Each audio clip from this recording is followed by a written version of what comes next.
A gente quer ter voz ativa no nosso destino mandar. Caminhando por todos os mineiros e mineiras. Olá, amigas e amigos, vamos começar mais um episódio do nosso podcast Voz Ativa. Hoje vamos tratar de um tema muito importante para Minas Gerais, para o Brasil inteiro, com dois convidados também muito especiais. Estão aqui conosco o Coronel André Leão, coronel reformado da Polícia Militar de Minas Gerais, e foi subcomandante da Polícia Militar, foi chefe de Estado-Maior no meu governo, no meu mandato de governador.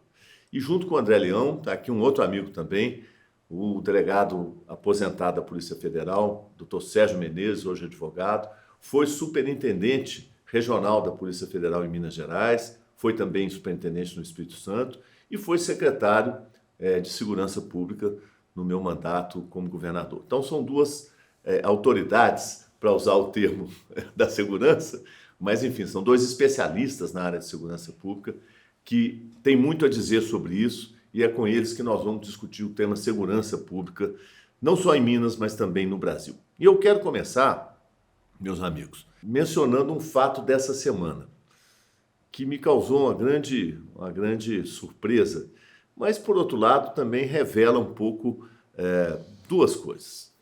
Que fato é esse? Todos vocês acompanharam, o assunto desses últimos dias foi uma criança de 11 anos que ligou para a Polícia Militar, ligou para o 190, para se queixar que estava com fome, não havia comida na casa dela. Então eu fiquei pensando duas coisas. Em primeiro lugar, uma coisa que eu acho gratificante, significa que a polícia, a força de segurança em Minas é respeitada, é querida, porque a criança pensou, num caso de extrema necessidade, em ligar para a polícia. E segundo, eu pensei assim, mas que tragédia, a que ponto nós chegamos, né? Não satisfeito de cuidar da segurança pública, agora a polícia tem que cuidar também da assistência social. A esse ponto nós estamos chegando no Brasil. Mas nós vamos enfrentar isso, com certeza, e vamos superar. Eu queria perguntar primeiro para o Coronel André Leão. Coronel, uma questão que tem intrigado muito a todos os brasileiros e brasileiras. Essa proliferação de clubes de tiro, de portes de arma, essa facilitação que ocorreu nos últimos anos em relação à propriedade e ao porte de armas no Brasil. O senhor acha que isso ajuda em alguma coisa a segurança pública ou é o contrário, isso acaba sendo prejudicial? Eu acho que hipótese alguma ajuda, porque não é só o preparo técnico que a pessoa tem de saber atirar. O mais importante é o preparo psicológico. Sim. Né? Porque a gente não pode transformar a sociedade num velho oeste. É verdade. Então, uma pessoa ter uma arma no local ermo é até aconselhável para proteger a sua família, a sua propriedade.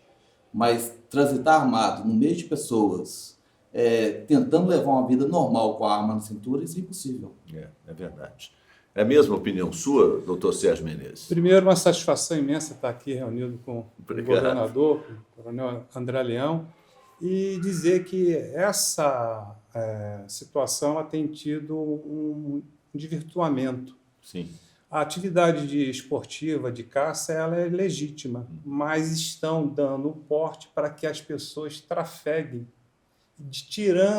desviando a real necessidade desse porte, que é só o deslocamento para atividade de caça, de esporte, de tiro.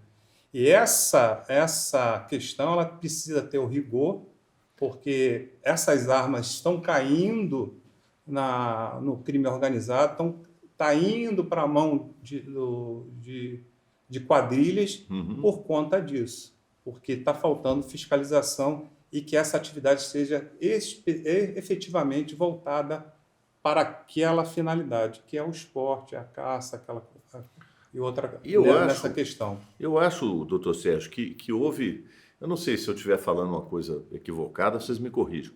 Eu acho que houve também um desvirtuamento no seguinte sentido, até então, o controle do armamento era feito pela Polícia Federal, né? Eu me lembro bem disso, assim, para você ter porte de arma, você tinha que inclusive fazer um teste nas dependências da Polícia Federal. Parece que isso foi transferido para o Exército Brasileiro. Eu não sei se o Exército tem essa função, ou deveria ter essa função, de vigilância de armamento na mão de civis. Eu acredito que isso é uma função típica de polícia, seja da Polícia Federal ou das polícias estaduais. Eu não sei se isso aí também contribui para eu diria, para essa proliferação, de repente, de gente armada para todo lado aí no Brasil? São duas vertentes, né, governador? O sigma, que o Exército cuida, que é relativo a essa prática de esporte, de Tiro esportivo. E o porte pessoal, que é a Polícia Federal, através do Senarme. Sim. Essa outra que o Exército está cuidando e precisa rigor de fiscalização é que está tendo uma válvula, um desvio para o crime organizado e para a violência urbana, porque essa arma não pode, só para aqueles fins específicos, trafegar. E está sendo usada para isso, né? Isso, realmente. Aí falamos de crime organizado. Aí vamos chegar, e outra vez eu queria perguntar, tanto para o doutor Sérgio quanto para o coronel André Leão, sobre essa questão. Evidentemente, nós estamos vivendo no Brasil uma situação de avanço muito forte, muito caracterizado do crime organizado, né, no país inteiro. Seja do lado do tráfico de drogas, seja do lado das milícias urbanas, que em algumas cidades adquiriram uma proporção gigantesca. Mas, enfim, é o crime organizado. Nós, em Minas, tivemos uma experiência de combate ao crime organizado extremamente bem sucedida na nossa época. Eu queria relembrar um pouco isso e queria que vocês dissessem um pouco como é que foi montada aquele gabinete ou força-tarefa, não sei o nome exato, que nós criamos e que proporcionou um avanço muito grande no combate ao crime organizado, especialmente isso que depois ficou conhecido como cangaço urbano, novo cangaço, que é essa coisa dos assaltos nas cidades do interior, o cangaço moderno, né? Então, doutor Sérgio, primeiro a sua visão, depois o coronel André Leão. Realmente, governador, em Minas, né, e por conta até da orientação do nosso governo, né, nós sempre tivemos a preocupação da segurança pública estar sempre integrada e a conversa muito direta e reta. Tá? Outra coisa, nós sempre tivemos a preocupação de ter 3 pilares aqui. Sim. Prevenção, proteção social e repressão qualificada. Sim. A repressão qualificada, isso o coronel André Leão pode depois explicar bem, né? Ela sempre estava voltada e assim num gabinete integrado, conversando com as forças de segurança, trazendo todos os entes para dentro da problemática e buscando soluções. Tanto é que em 2018, 2016, 2017, ou depois a gente pode ver os dados, houve uma queda acentuada nessas atividades criminosas em Minas Gerais. Sim. Então, os índices todos caíram, né? Então, o gabinete integrado, a inteligência estratégica, ela sempre foi uma vertente na nossa gestão, seguindo a orientação do governo. Eu me lembro que a gente tinha esse gabinete estruturado com as forças estaduais, com a presença da Polícia Federal, da Polícia Rodoviária Federal também, e ele tinha uma troca permanente de informações, né? Era um gabinete integrado de inteligência policial, que propiciou um avanço muito grande no combate ao crime. E junto com isso, e aí sim eu acho que o coronel André podia dar um pouco o desenho do que foi feito, e eu estou vendo ali no fundo uma base comunitária, uma base comunitária de segurança, que foi um projeto do nosso governo excepcionalmente bem feito pela Polícia Militar, e o coronel foi um dos responsáveis por isso. Isso fez parte também desse modelo e acredito que foi talvez o que teve mais visibilidade e um grande sucesso também, não é, coronel? Como é que nós implantamos isso aí na nossa época? Relativo ao novo cangaço, a gente assumiu numa situação muito preocupante, né, de estouro de caixas eletrônicos. Então, reuniu essa força-tarefa através do gabinete e procuramos primeiro estruturar essa força-tarefa para dar o combate mais significativo lá na ponta da linha.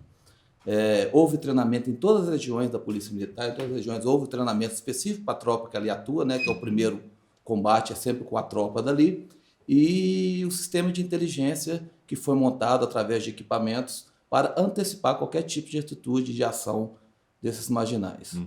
Né? senhor quer que fale sobre as bases também?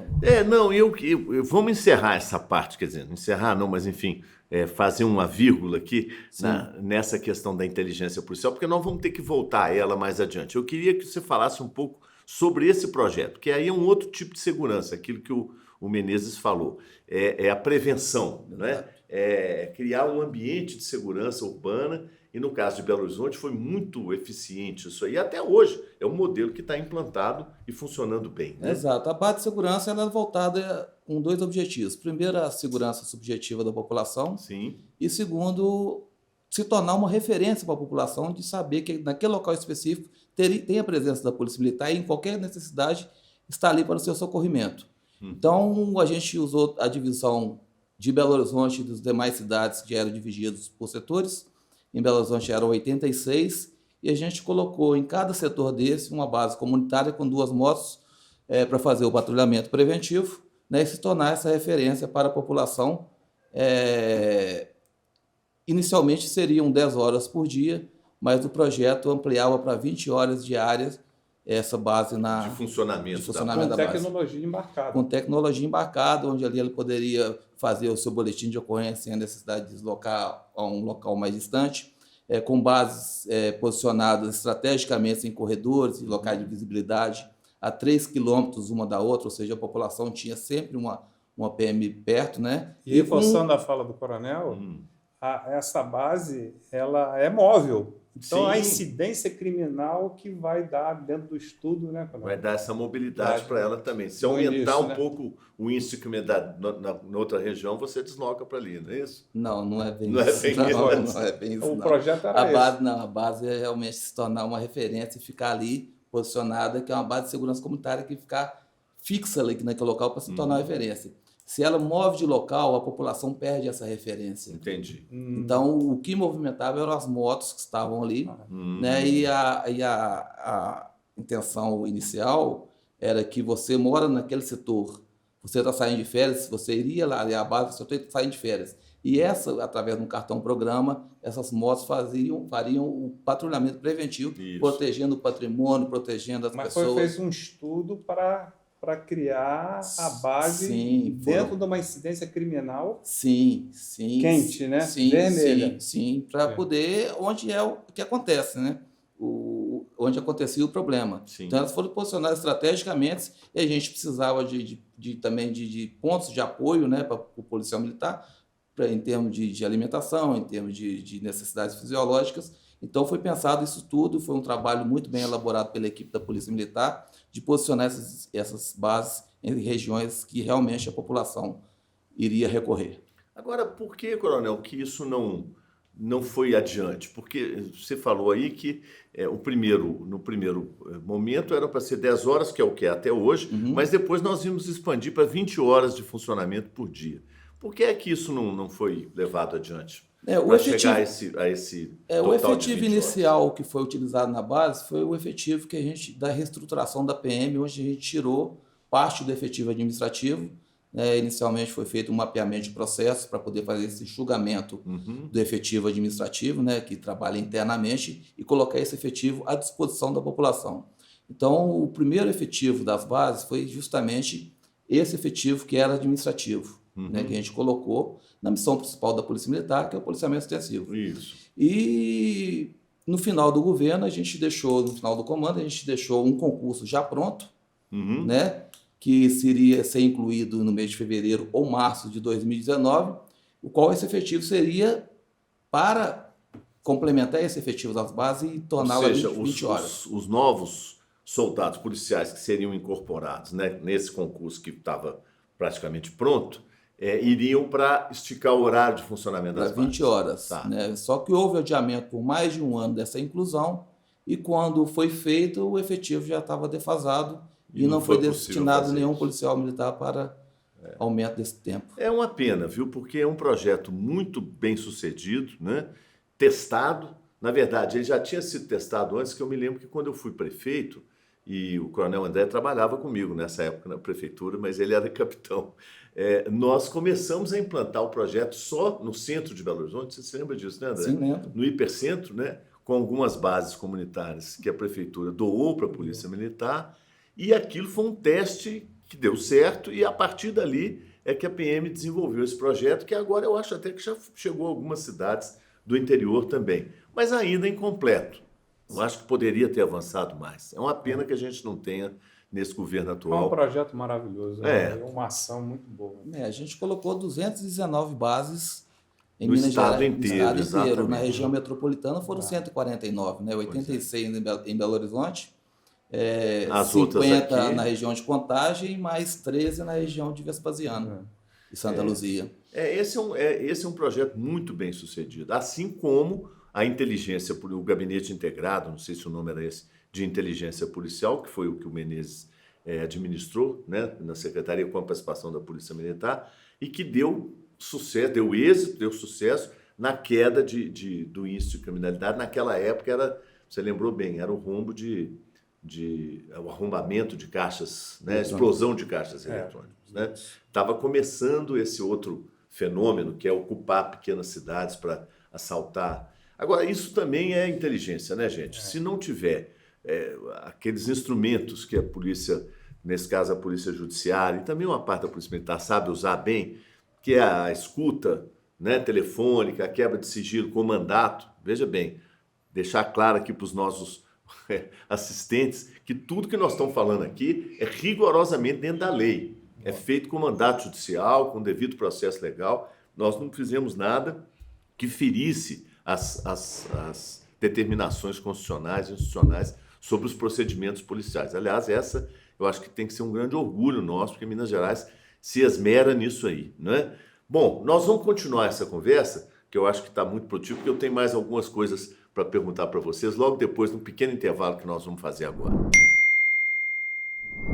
Retomando aqui a nossa conversa sobre segurança pública com o Coronel André Leão e com o Dr. Sérgio Menezes, delegado da Polícia Federal e foi nosso secretário de Segurança em Minas Gerais. E me lembrando aqui, meus amigos, de um projeto muito interessante que nós desenvolvemos no governo, e vocês foram responsáveis pela construção desse projeto, mas que infelizmente ainda não saiu do papel, que é aquilo que nós chamávamos de cinturão de segurança, que era criar nos pontos de acesso ao território de Minas Gerais uma aparelhagem, né, de controle eletrônico e tal, que possibilitasse fiscalizar o acesso de entrada e saída de mercadorias e de pessoas no nosso estado. Se não me engano, eram 300 e poucos pontos de acesso terrestres que foram localizados, mapeados. A Polícia Militar fez o projeto do ponto de vista tecnológico, o secretário Menezes acompanhou e estava pronto para ser, se não me engano, ia ser uma PPP, não é? Vocês podiam falar um pouco sobre isso, porque eu acho que aquilo ali seria uma grande contribuição se fosse implementado. Certamente, governador, porque isso daria ao Estado de Minas Gerais um aumento considerável da segurança nas divisas do Estado, onde, né, perpassam várias transportes de drogas, de arma e roubo de cargas também, roubo de carga. E traria também, junto com a fazendária, um aumento também da receita, né, da Secretaria de Fazenda. Então, com tecnologia embarcada, e outra coisa que seria muito importante, seria também um ponto de referência na estrada para o cidadão que trafega, né, no território de Minas. Eu me lembro que a Polícia Militar levantou esses acessos, e eu achei curioso, porque a gente passa despercebido, a pessoa normalmente pensa em acesso rodoviário normal, né, as grandes rodovias, mas tem muitos pontos de acesso terrestre que são estradas sem asfalto, são pequenas passagens, às vezes até só de um carro, né, de cada vez, e a PM conseguiu fazer esse levantamento de forma muito precisa, não foi? Exatamente, André? doutor Fernando. A PM está presente nos 853 municípios mineiros e mais 200 distritos, né? Então, em todo o território mineiro. E reportando ao bloco anterior, Sim. Foi pensado também porque as quadrilhas que estouravam caixa eletrônica eram todas de fora do estado. Então eles passavam por essas divisas do estado e isso aí seria um ponto de controle. Até das estradas vicinais, das estradas secundárias, todas seriam fiscalizadas pela Polícia Militar e os demais órgãos, né, Secretaria Fazendária, Polícia Civil, né, para proteger realmente o território mineiro do acesso dessas pessoas mal intencionadas ao estado de Minas Gerais. Se você evitar a entrada do criminoso ou evitar a sua saída, no caso, depois que ele praticou o crime, ele ser evadido, né, passando pela fronteira, só isso aí já reduziria imensamente, enormemente, a possibilidade de ocorrência de crimes. E o crime organizado, nós sabemos que hoje ele transpassa, né, ele vai além das fronteiras estaduais, muito além das fronteiras estaduais. Né? Então, eu acredito que esse é um projeto que eu tinha muito carinho por ele. E nós terminamos de fazê-lo no governo, mas não conseguimos fazer a licitação da PPP. É uma pena que tenha parado agora, principalmente porque o governo atual tem dinheiro, coisa que nós não tínhamos no nosso, esses têm. E apesar de ter dinheiro, não estão cumprindo os acordos que foram feitos aí com a área de segurança, coisa que nós cumprimos, né? Nós herdamos, o coronel André se lembra bem, nós herdamos um aumento que tinha sido concedido pelo governador Anastasia. Ele deu, mas não pagou, né? Eram 32%, se não me engano. Eram 2 índices, um em janeiro e outro em maio de 2015. Nós pagamos o de janeiro e depois pagamos o de maio também. Porque eu acho que essa questão, veja bem, eu acho importante para as pessoas saberem disso. Não é governo, é uma questão de Estado. Quando você trabalha com um servidor público, o servidor público é permanente, né? Não só da área de segurança, da saúde, da educação. Então, o aumento concedido por um outro governo tem que ser honrado pelo governo seguinte. Foi o que nós fizemos, né? Certo ou errado, nós temos que honrar aquilo que foi combinado. Agora, o governo atual não honra nem o que ele mesmo combinou, né? Deu um aumento para as forças de segurança, mandou o projeto para a Assembleia. Quando o projeto volta aprovado pela Assembleia, o governador veta e não dá aquilo que era devido, que era combinado. Bem, deixa isso aí. Esse julgamento vai ser feito aí pelo eleitorado no tempo devido. Mas eu quero voltar na nossa conversa aqui de um outro arranjo que nós fizemos no nosso mandato e que eu acho que foi também muito interessante, muito positivo, que foi a mesa permanente de negociação com os movimentos sociais, especialmente com os movimentos da área do campo, né, do MST, os movimentos atingidos pelas barragens, e que possibilitou que a gente conduzisse a conversa com esses movimentos sem que houvesse conflito, aqueles conflitos que haviam com tanta frequência de desocupação de terras, de cumprimento de mandatos de reintegração de posse, né? Sem abrir mão da autoridade que tem que ser exercida pelo Estado, mas dialogando, né? Achando um caminho, eu diria, razoável, pacífico para resolver os conflitos. Nós conseguimos encerrar 4 anos de mandato sem nenhum conflito. Eu acho isso uma coisa extraordinária, porque no restante do Brasil não era isso que estava acontecendo, e como não é isso hoje, né? Você tem uma conflagração permanente nessas questões, tanto ocupação urbana quanto rural, né? Você se lembra disso, né? Realmente isso está dentro do guarda-chuva da proteção social. Isso. Que é um pilar importantíssimo da segurança pública. né? E então o diálogo, né, conversando, chegando a um bom termo e, como o senhor bem enfatizou, sem deixar de ter o cumprimento da ordem legal emanada por autoridade competente, mas com o diálogo. Isso é importante hoje.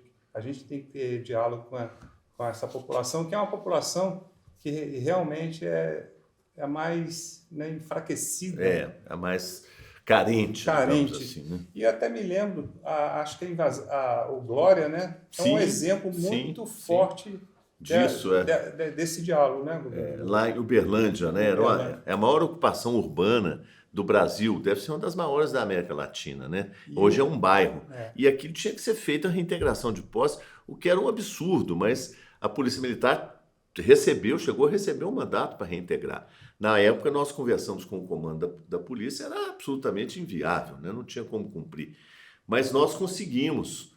O Glória tem um ponto importante, que é para demonstrar bem a integração, até com o diálogo com a União, Sim. que aquele terreno é da Universidade Federal. Exatamente, E a gente, o governo, foi conversar com todos para o bem-estar. Nós negociamos, né? Nós fizemos uma troca, nós recebemos o terreno da universidade, demos em troca uma fazenda que o Estado tinha lá em Uberlândia e que interessava para a Universidade Federal. O terreno passou a ser do Estado e o Estado aí resolveu negociadamente urbanizá-lo e transformá-lo num bairro. Infelizmente, mais um projeto que foi interrompido pelo governo atual podia ter sido, né, conduzido de maneira excepcional. Eu acho que nós aqui temos uma grande vantagem, na minha opinião, Minas Gerais.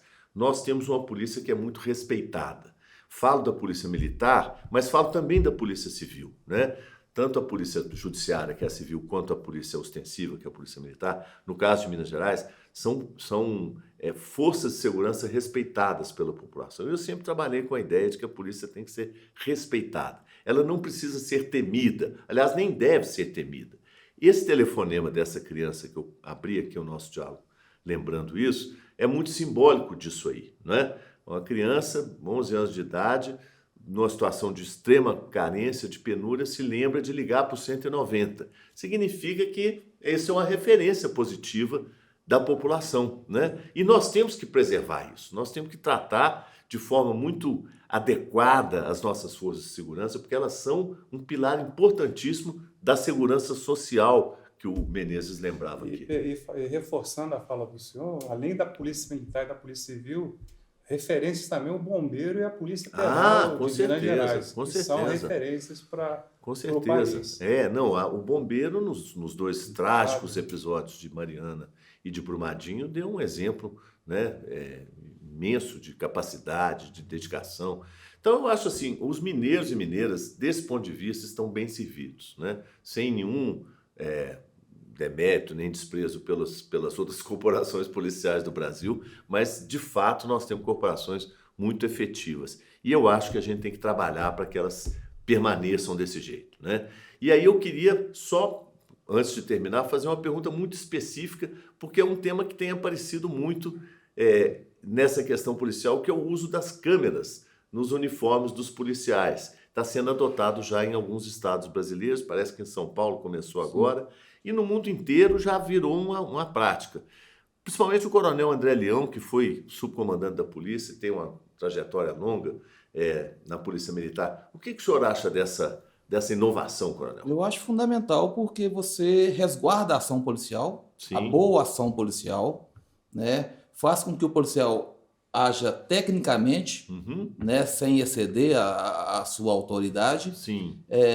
Se torna prova contra aquela pessoa agressora do policial. Isso. Né? Então, em todos os aspectos, eu acho que é muito importante essa câmera no colete do policial. Ou seja, é um equipamento de proteção do cidadão, mas também do policial, né? Exatamente. Assim, frente a uma agressão indevida, né? E ao mesmo tempo para o cidadão também é uma garantia de uma abordagem adequada. E até do uso letal de força, né? Porque a gente já viu aí ações serem resguardadas do policial que atuou letalmente contra o infrator, que foi gravado e não sentou o policial daquilo ali e não permitiu que gerasse um estresse para a vida daquele policial. Né? Então é bom para resguardar a atividade policial. É a mesma opinião sua, Sérgio? Com certeza. E outra coisa, né? Hoje, na internet das coisas, no BI, né? Todo mundo com smartphone carregando, o policial tem que ter a sua proteção também. Então, a atuação dele vai estar toda registrada, né? Vai dar suporte a ele, tranquilidade para que ele possa atuar de forma a cumprir o protocolo e cumprindo aquela coisa que todo mundo tem que ter na vida, né? Transparência. Transparência, exatamente. E aí é fundamental esse equipamento que só vem agregar valor à atuação que já é brilhante das nossas forças de segurança em Minas Gerais. No caso de Minas Gerais, é verdade. Bom, nós estamos caminhando para encerrar, mas eu sempre, no final, faço coloco uma questão para os nossos convidados aqui, que eu vou colocar para vocês também.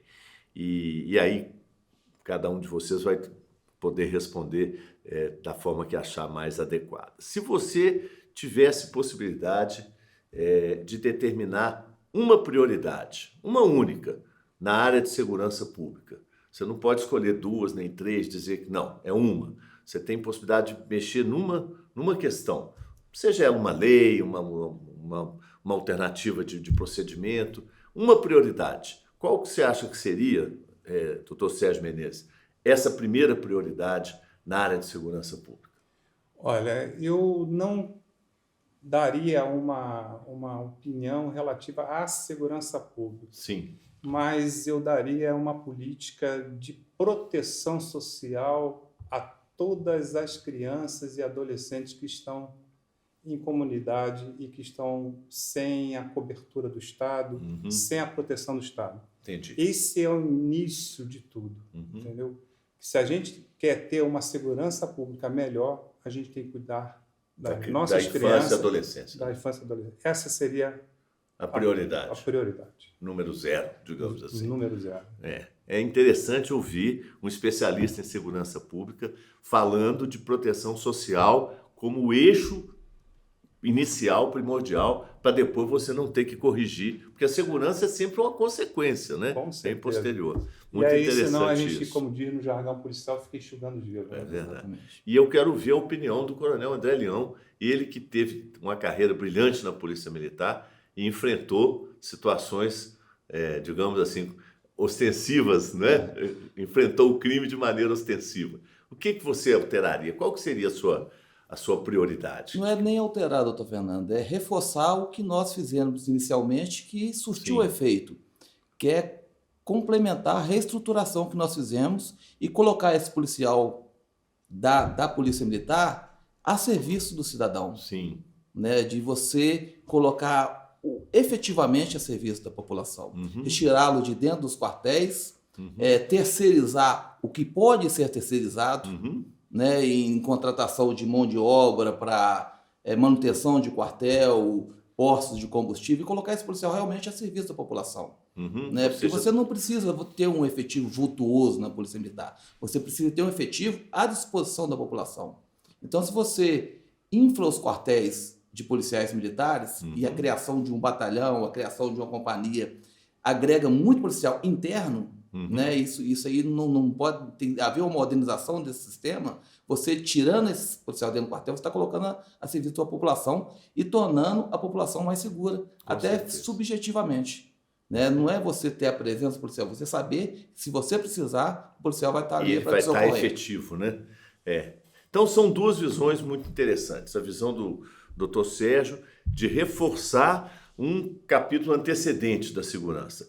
E a visão do Coronel André Leão, que é, na área específica da segurança, torná-la mais efetiva. A segurança efetiva é o policial na rua, o policial fardado, é aquele que a população enxerga e respeita e quer que esteja a serviço dela. E recentemente saiu um artigo do Fórum Nacional de Segurança Pública sobre Minas Gerais, que vislumbrou que a redução dessa criminalidade nos últimos 5 anos foi justamente em razão da reestruturação que nós fizemos. Que foi feita no nosso governo. Exatamente, de colocar a população, de colocar o policial militar a serviço da população. E efetivamente, da presença junto da população, que foram as bases de segurança comunitária, foram os vários projetos que nós fizemos na melhoria da segurança pública. Muito bem. Então, agradecer muito a presença e o tempo de vocês e a reflexão que vocês fizeram aqui conosco. Dizer que foi uma alegria revê-los. E vamos trabalhar juntos, vamos continuar trabalhando juntos na segurança pública, na segurança social, nos grandes temas importantes para as mineiras e para os mineiros, não é? Importantes para Minas e para o Brasil. Muito obrigado, André, muito obrigado, Sérgio. E até breve com mais um episódio do nosso podcast Voz Ativa.